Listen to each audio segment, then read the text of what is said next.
Drama serial रहमत आहट कर परिषद ठीक होकर घर आ गई। बारी ही था जो इन्हें घर ड्रॉप करने आया तो अनाया भी बारी का पीछा करते हुए देख लेती है कि परिषद का घर कौन सा है और यही है जो इन्हें ड्रॉप करने आया। ना सिर्फ बारी ड्रॉप करने आता है बल्कि सारी पेमेंट्स भी क्लियर करता है हॉस्पिटल की। ऐसे में अनाया को तो काफ़ी गुस्सा आ रहा है, लेकिन बारी को इनकी तरफ आकर काफ़ी अच्छा लगा, अपनायत सी फील हुई। सभी कितने अच्छे मुखलिस थे, छोटे घर के हैं लेकिन दिल कितने बड़े हैं। अब बारी के लिए खूब अच्छे से एहतमाम किया गया। बारी को अब परीशी अच्छी लगने लगी है, उसकी फैमिली अच्छी लगने लगी है। ऐसे में बारी के साथ बात करते हुए अदीजे ने उसे जज कर लिया और फिर परिषद से कहने लगी, तुम तो पता नहीं क्या बारी भाई के बारे में बोलती रहती थी, लेकिन कितने अच्छे हैं ना वो, तुम तो फजूल में ही किस्से बनाती हो। तो ऐसे में बारी ने भी सुन लिया, मुस्कुराने लगा। तो परिषद भी इसकी तरफ देखते हुए कहने लगी, ये फजूल ड्रामे कर रहा है, ऐसे ही अच्छा बनने का नाटक कर रहा है, पहली ही मुलाकात में किसी को जज नहीं कर लिया करते। है यहाँ पर बारी काफ़ी अच्छा फील कर रहा है परिषद की इस टाइप की बातें सुनकर भी।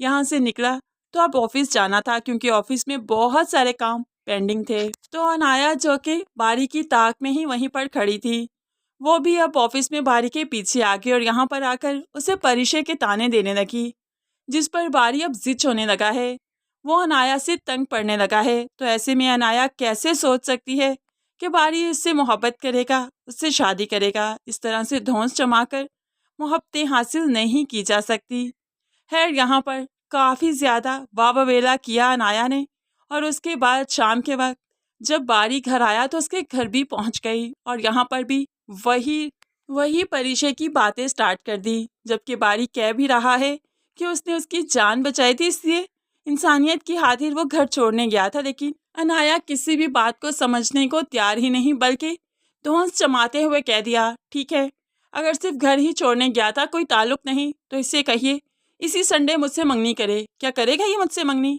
तो बारी भी गुस्से में कह देता है, नहीं करूँगा, इस तरह से तो बिल्कुल भी नहीं करूँगा। अगर इस तरह से धौंस जमा कर कहोगी ना तो कभी नहीं करूँगा। अब बारी भला मंगनी कैसे ही करे जब उसके दिल पर परिषद दस्तक दे चुकी है।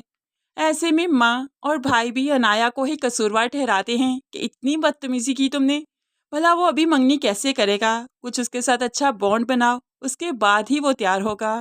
खैर, अच्छे से बात करना तो अनाया को आती ही नहीं, तो अच्छा बॉन्ड फिर कैसे बनेगा।